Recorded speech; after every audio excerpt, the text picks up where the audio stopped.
कृपया वीडियो को पूरा देखिएगा। अधूरे ज्ञान से कोई लाभ प्राप्त नहीं होगा। ओम नमो भगवते वासुदेवाय नमः। जय श्री कृष्ण। दोस्तों, आपके अपने चैनल एस्ट्रो सच में आपका बहुत बहुत स्वागत है। श्री कृष्ण गोपाल की कृपा आप और आपके पूरे परिवार पर सदा सदा बनी रहे। आज की वीडियो एक बहुत ही इंटरेस्टिंग वीडियो है, क्योंकि बहुत समय से आप लोगों के प्रश्न आ रहे हैं कि मुख्य द्वार पर जल छिड़कने का सही समय क्या होता है और सही विधि क्या होती है। इस समय हमें चर्च रखना चाहिए। मुख्य द्वार पर क्या मुख्य द्वार पर जल छिड़कने के लिए स्नान करना आवश्यक है, या बिना स्नान किए भी मुख्य द्वार पर जल का छिड़काव किया जा सकता है? झाड़ू लगाने से पहले या फिर झाड़ू लगाने के बाद जल से रखना चाहिए? और एक और प्रश्न आया है कि क्या पीरियड में हम अपने घर के मुख्य द्वार पर जल का छिड़काव कर सकते हैं या मुख्य द्वार पर दीपदान कर सकते हैं? और जल से ही जुड़ा हुआ एक और प्रश्न है आपका कि मंदिर में जो प्रतिदिन हम एक लोटा जल रखते हैं, उस जल का हमें क्या करना चाहिए, किस प्रकार प्रयोग करना चाहिए कि हम उसे खाने में प्रयोग कर सकते हैं या फिर हम किसी पौधे में डाल सकते हैं? जल का उपयोग किस प्रकार से होना चाहिए? और मुख्य द्वार पर जल छिड़कने से संबंधित आपका अगला प्रश्न है कि कई ऐसे लोग हैं जो कि लाइन में रहते हैं, कुछ ऐसे लोग हैं जो कि किराए के मकान में रहते हैं, एक ही कमरे में रहते हैं, तो उन्हें अपने घर पर मुख्य द्वार पर दीपदान किस प्रकार से करना चाहिए, जल कहाँ रखना चाहिए, मतलब वह किस जगह को मुख्य द्वार मानकर वहां पर मुख्य द्वार से जुड़े हुए उपाय करें। तो आज की वीडियो पूरी तरह से आपके प्रश्नों पर ही आधारित है, इसलिए बहुत महत्वपूर्ण है। पूरा जरूर देखें। और अगर आपको आज की वीडियो अच्छी लगे तो इसे लाइक भी जरूर कीजिए, क्योंकि आपकी लाइफ आपके कमेंट से मेरे लिए एकमात्र जरिया है। जैसे मुझे पता चलता है कि आपको यह वीडियो अच्छी लगती है और आपके लिए यह वीडियो उपयोगी है, तो अगर वीडियो अच्छी लगती है तो लाइक तो जरूर ही किया करें। इसके साथ ही कमेंट बॉक्स में श्री कृष्ण और माता रानी के नाम का जयकारा भी जरूर लगाएं। इससे आपको सकारात्मक ऊर्जा की प्राप्ति होती है। पर आपका कोई भी सुझाव, को कोई भी प्रश्न हो या फिर कोई भी विशेष वीडियो देखना चाहते हैं, तो उसके लिए भी कमेंट बॉक्स में जरूर लिखें। चैनल पर पहली बार आए हैं, अगर अभी तक आपने चैनल को सब्सक्राइब नहीं किया है, आज की वीडियो आपको अच्छी लगे तो चैनल को सब्सक्राइब जरूर करना चाहिए और बेल आइकन को भी प्रेस कर लीजिए। तो इससे यह होगा कि इस चैनल पर जो भी नई वीडियो अपलोड होगी, उनकी सूचना आपको सही समय पर प्राप्त होगी। जानते हैं कि मुख्य द्वार पर जल छिड़कने का सही समय क्या होता है और सही विधि क्या होती है। तो देखिए, अगर आप मुख्य द्वार पर जल रखते हैं तो आपको ध्यान रखना है कि जल आप एक दिन पहले ही, मतलब रात को सोने से पहले, एक पात्र में कोई भी अपात्र ले सकते हैं। जैसे कि आप एक तांबे का भी पात्र ले सकते हैं। तांबे का ना हो तो आप पीतल का ले सकते हैं, स्टील का ले सकते हैं, चांदी का ले सकते हैं। जो भी पात्र आपके पास उपलब्ध हो, एक लोटे में थोड़ा सा गंगा जल डाल दीजिए और उसके ऊपर शुद्ध जल भर दीजिए। और गंगा जल न हो तो भी परेशान होने की आवश्यकता नहीं है। सिर्फ शुद्ध जल से भी अपात्र को भर सकते हैं और उस जल से भरे पात्र को अपने घर की रसोई में रख दीजिए। आप जैसे कि आप अगले दिन सुबह उठकर इस जल का छिलका अपने घर के मुख्य द्वार पर करेंगे। अब बहुत से भक्तों के प्रश्न आए हैं कि क्या हम शाम से पहले यह जल छिड़क सकते हैं या फिर स्नान करना आवश्यक है? देखिए, मुख्य द्वार पर जो सुबह सवेरे सबसे पहले जल छिड़का जाता है, जैसे कि जो रसोई में रखा हुआ जल होता है, यह तरीके से उपाय के तौर पर किया जाता है। घर में किसी भी प्रकार की परेशानी हो, किसी भी प्रकार की दुख दरिद्रता हो, गरीब या फिर क्लेश बहुत अधिक रहता है, तब किसी भी प्रकार की नकारात्मक ऊर्जा से आप परेशान हैं, बहुत समय से परेशानियों में घिरे हुए हैं, तो ऐसे में घर की रसोई में रखा जाता है और यही जल घर के मुख्य द्वार पर सुबह उठकर छिड़का जाता है। इस जल के छिड़काव से आपके घर की कोई भी परेशानी हो, बहुत शीघ्र समाप्त हो जाती है। इस उपाय को करने से आपके घर में सुख समृद्धि भी आती है, कलेक्ट देशों से भी मुक्ति मिलती है, बीमारियों से मुक्ति मिलती है।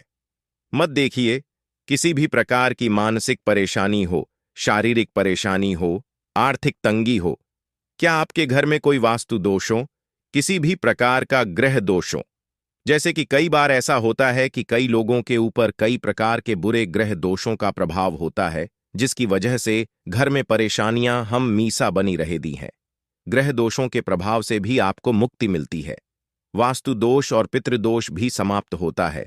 इसके साथ ही जैसे कि बहुत से लोगों के प्रश्न होते हैं कि उनके ऊपर किसी ने कुछ कर करा दिया है, उनके परिवार में किसी भी प्रकार की पहले कोई परेशानी नहीं थी, अभी कुछ समय से परेशानी और लगातार आती ही जा रहे हैं और कोई रास्ता नहीं मिल रहा है परेशानी से निकलने का, तो किसी के भी किए कराए तंत्र मंत्र का प्रभाव, किसी की बुरी नजर का प्रभाव हो, तो भी आपके इस उपाय से मतलब इस एक लोटा जल से आपकी परेशानी स्वतः ही कुछ दिनों में समाप्त हो जाती है। तुझे घर की सभी परेशानियों से मुक्ति पाने का रामबाण और सबसे सरल सबसे आसान उपाय होता है जो हमारे साथ दो।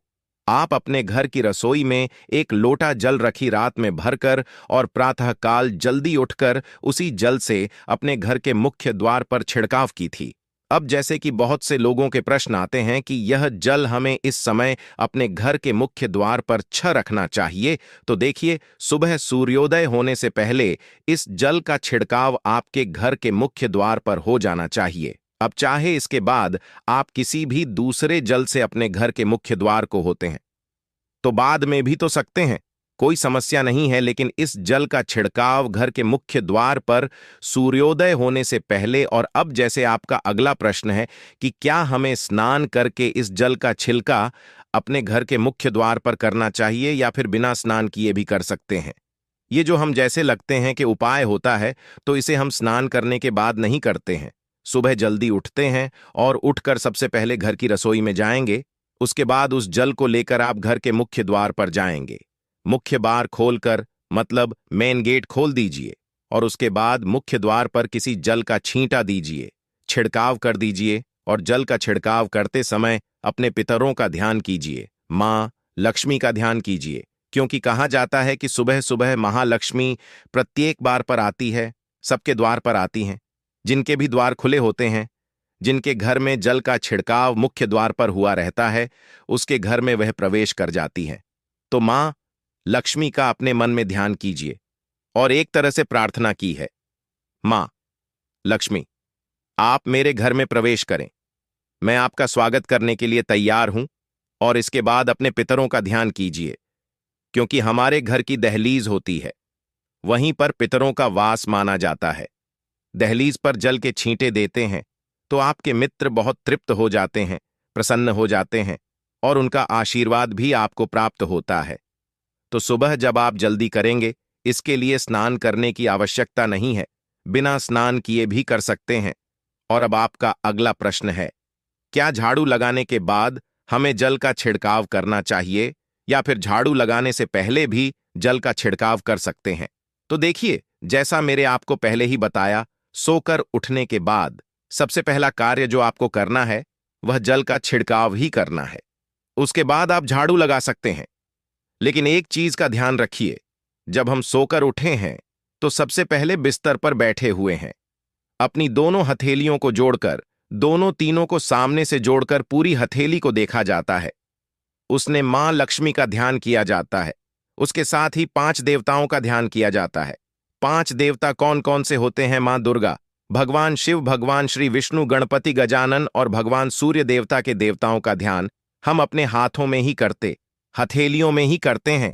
कारागृह बसते लक्ष्मी कमल ही सरस्वती, कर मूल्य तो गोविंदा प्रभात देकर दर्शन, इस मंत्र का उच्चारण आप चाहे तो कर सकते हैं, नहीं करते हैं तो भी कोई बात नहीं। अपने इष्ट देवता का और पंच देवताओं का ध्यान अपनी हथेलियों में कर लीजिए। उसके बाद दोनों हाथ जोड़कर सभी देवी देवताओं को प्रणाम किया जाता है और उसके बाद अपने हाथ से पृथ्वी का स्पर्श करते हैं, धरती को छूकर प्रणाम करते हैं 2 बार या 3 बार, और उसके बाद अपना दाहिना पृथ्वी पर रखते हैं, धरती पर रख दें। उसके बाद ही बाकी के जो सभी कार्य होंगे वहां के बाद ही किए जाएंगे। जल का चक्का आपके बाद ही करेंगे, मतलब सुबह उठने के बाद सबसे पहले हथेलियों के दर्शन, फिर धरती को प्रणाम कीजिए, फिर धरती पर रखिए और उसके बाद रसोई में जाकर आपको जल्द लेना है और घर का मुख्य द्वार खोलकर मुख्य द्वार पर जल का छिड़काव कर रहे हैं। माँ लक्ष्मी का और अपने पितरों का ध्यान करना है। उसके बाद आप अपने घर में आ जाएंगे और उसके बाद जो भी आपके रूटीन वर्क होते हैं, मतलब झाड़ू लगाएंगे या फिर आप स्नान करेंगे, जहां सभी कार्य उसके बाद किए जाएंगे। और अब जैसे कि कई लोगों के प्रश्न आते हैं कि जब हम जल का छिड़काव करते हैं, क्या उसी समय हम घर के मुख्य द्वार पर झाड़ू लगाकर और पानी डालकर क्या हम मुख्य द्वार की अच्छे से सफाई कर सकते हैं? जी हाँ, बिल्कुल कर सकते हैं। पहले आप जो रसोई में रखा हुआ जल है, उस दिल का छिड़काव कर दीजिए। उसके बाद और भी पानी डालकर, मतलब अगर आपके पास जल और उपलब्ध है तो और जल लेकर और घर के मुख्य द्वार की अच्छी तरह से झाड़ू से या कैसे भी सफाई कर सकते। और कई लोगों के प्रश्न है कि हम किसी फ्लैट में रहते हैं या फिर किसी ऐसे कमरे में रहते हैं, किराए के कमरे में, कि हमारे पास एक ही कमरा है, तो हम जल का छिड़काव या फिर दीपदान कहाँ पर करें? कि से हम अपना जो आपका अपना कमरा है या फिर जो फ्लैट है आपका, जहां पर आपका ने प्लेट लगा हुआ है, आप उसी स्थान पर दीपदान करेंगे और उसी स्थान पर आपको जल का छिड़काव करना है। मतलब जहां पर आपका अगर एक ही कमरे का मकान है तो आपके कमरे का दरवाजा है, वहीं पर आपको थोड़ा सा जल छिड़कने हैं और वहीं पर आप दीपदान भी करेंगे, जो कि मुख्य द्वार से जुड़े हुए उपाय होते हैं। वह आप अपने घर के, मतलब जो अपना कमरा है, उस बिल्कुल दरवाजे के पास ही करेंगे। और आपका अगला प्रश्न है कि क्या पीरियड्स में हम अपने घर के मुख्य द्वार पर जल का छिड़काव कर सकते हैं, दीपदान कर सकते हैं? देखिए, जल का छिड़काव करने के लिए पीरियड हो या ना हो, उसे कोई फर्क नहीं पड़ता, जल का छिड़काव कर सकते हैं। रही बात दीपदान की, दो दीपदान दें कि कार्मिक पूजा में आ जाता है, और कार्मिक पूजा हम बिना शुद्ध हुए नहीं कर सकते हैं, मतलब पीरियड समाप्त होने के बाद ही आप कर सकते हैं। बाकी जल का छिड़काव आप कभी भी कर सकते हैं, पीरियड्स में भी कर सकते हैं, कोई समस्या नहीं है। और अब आपका प्रश्न है कि क्या मंदिर में जो हम जल रखते हैं, क्या वह रखना जरूरी है? और अगर हम रखते हैं तो उस जल का क्या करें? देखें, मंदिर में जल रखना बहुत आवश्यक है। जल एक ऐसी चीज होती है जिसमें सभी प्रकार की एलर्जी होती है और गर्म हो जाती है। तो जो हम पूजा पाठ करते हैं, मंत्रों का जप करते हैं या वहां पर प्रार्थना करते हैं, जो भी हमारे अपने मन की कामना भी कहते हैं, भगवान से तो सभी चीजें उस जल में समाहित हो जाती हैं। इसलिए पूजा करने से पहले घर के मंदिर में एक लोटा जल रखा जाता है और उसके बाद दीपदान मत कर एक दीपक प्रज्वलित कर दिया जाता है। अग्नि और जल का एक तरह से बैलेंस भी हो जाता है, और इसलिए शास्त्रों के अनुसार घर के मंदिर में एक लोटा जल भी हमेशा होना चाहिए और दीपक जी प्रचलित करना चाहिए। तो अब इस जल का करना क्या? जब हम जल रखते हैं, सुबह की पूजा में रखते हैं, मतलब सुबह जो हम पूजा करते हैं, प्रातःकालीन पूजा, उस समय जल्द रखा जाता है और वह जल हम अगले दिन उठाते हैं। मतलब जब आप अगले दिन पूजा करने जाते हैं, शादी करने के बाद, तो आप उस जल को उठाते हैं। सबसे पहले तो जल का प्रयोग सुन लीजिए। आप अपने घर के सारे कमरों में, मतलब पूरे घर में उत्तर का छिड़काव करते हैं, तो इससे आपके घर का शुद्धिकरण हो जाता है, क्योंकि वह बहुत ही पॉजिटिव एनर्जी से भरा हुआ जल होता है। उस जल का छिड़काव करने से किसी भी प्रकार की नकारात्मक ऊर्जा का प्रवेश आपके घर में नहीं होता, किसी भी प्रकार की परेशानी आपके घर में हो। अगर आप नियमित तौर पर का छिड़काव करें अपने घर में, तो निश्चित ही आप परेशानियों से मुक्ति पा जाते हैं, कि कराएं तंत्र मंत्र के प्रभाव से मुक्ति पा जाते हैं। दूसरा, इसका उपाय आप कर सकते हैं। जैसे कि घर में कोई बीमार है, तो आप इस जल को उस व्यक्ति को पीने के लिए दे सकते हैं। और यह जल इतना पावरफुल होता है कि इस जल को पीने से बड़ी बीमारियों से, मतलब लंबी बीमारियों से भी धीरे धीरे राहत मिलने लग जाती है। कई बार होता है ना, क्या आप लोगों के प्रश्न आते हैं कि दवाएं तो हम कर रहे हैं, लेकिन दवाई हमें लगता ही नहीं है, दवाएं का कोई प्रभावी देखने को नहीं मिलता। तो ऐसे में अगर उस जल को पीने के लिए रोगी को दिया जाए, तो बहुत ही की दवाइयां काम करने लग जाती है। और जैसे कि परिवार में अगर बहुत अधिक कलेक्ट लिस्ट रहता है, हमेशा आपस में सामंजस्य बनता ही नहीं है, आपस में हर बात पर मतभेद होता है, तो परिवार के सभी सदस्य इस जल्दी से अगर थोड़ा थोड़ा पीते हैं, तो धीरे धीरे विचारों में परिवर्तन आने लग जाता है। सकारात्मक विचार सभी के होने लग जाते हैं, आपस में संबंध में होने लग जाता है। परिवार से करें अखिलेश और मतभेद हमेशा के लिए समाप्त हो जाता है। और मंदिर में रखे हुए जल का अगला उपाय क्या है? देखिए, अगर आप कोई दुकान करते हैं, कोई व्यापारिक स्थल है, आपका तो प्रतिदिन इसी जलने से थोड़ा सा जल ले जाकर दुकान पर व्यापारिक स्थल पर छिड़काव की थी। इससे आपका दुकान आपका काम बहुत अच्छा चलता है। पर किसी भी प्रकार की परेशानी आपके व्यापारिक स्थल पर नहीं आती है, क्योंकि जैसा मैंने आपको बताया, ये जो जल होता है बहुत पावरफुल होता है, बहुत पसंद होता है। तो इस जल का छिड़काव करने से बहुत सारी परेशानियां स्वतः ही समाप्त हो जाती हैं। जैसे अगर आपकी दुकान पर किसी की नजर लगी है, बहुत से लोगों के प्रश्न आते हैं कि हमारे काम को किसी ने बांध दिया है, मतलब किसी की बुरी नजर ऐसी लग गई है कि पहले तो दुकान बहुत अच्छी चलती थी, अब नहीं चल रही है। तो आप इस उपाय को कर सकते हैं। निश्चित ही बहुत जल्दी आपको परेशानियों से मुक्ति मिल जाती है और दिन दूनी रात चौगुनी आपके व्यापार में तरक्की होती है। और राम मंदिर में रखे हुए जल को आप अपने घर की रसोई में खाना बनाने में, पीने में भी प्रयोग कर सकते हैं। लेकिन खाना बनाने में प्रयुक्त अभी कीजिए जबकि आपके घर में बिल्कुल सात्विक भोजन बनता होगा। तब लहसुन प्याज अगर आपके घर में बनता हो तो खाना बनाने में इस जल का प्रयोग नहीं किया जा सकता है। फिर आप इस तेल को थोड़ा थोड़ा परिवार के सदस्य मिलकर ग्रहण कर सकते हैं और बचे हुए जल को आप अपने घर में पौधों में डाल सकते हैं।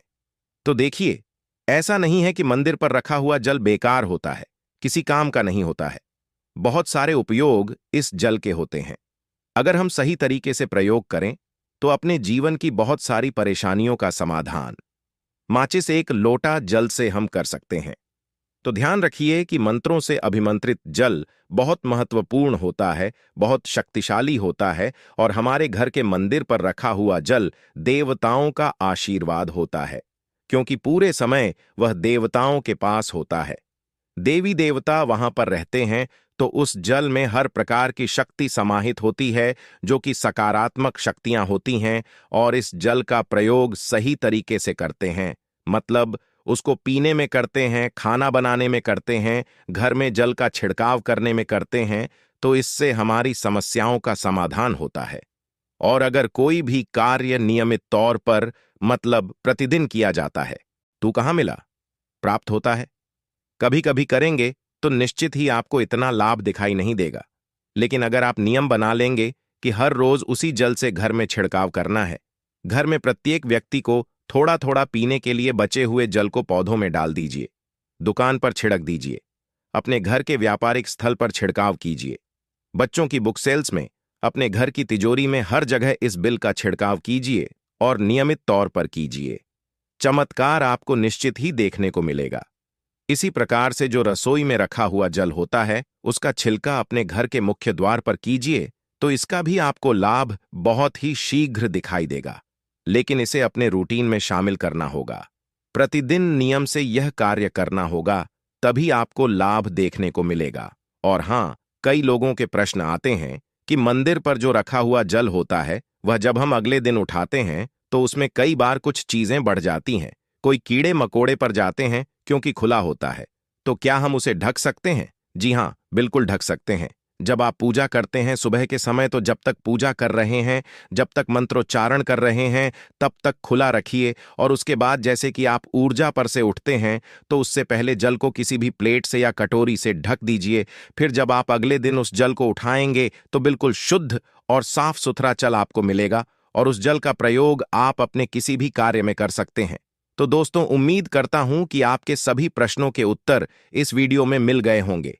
इसके अलावा कि अगर आपका कोई प्रश्न हो तो कमेंट बॉक्स में लिख सकते हैं। तो चलिए से जुड़े रहिए और यह वीडियो अपने मित्र बंधुओं को जरूर भेजना। इससे भगवान सदा आप पर कृपा बनाए रखेंगे, क्योंकि अगर आप किसी का भला करेंगे तो भगवान कभी भी आपके साथ गलत नहीं होने देगा। अब मैं अपनी वाणी को विराम देता हूं।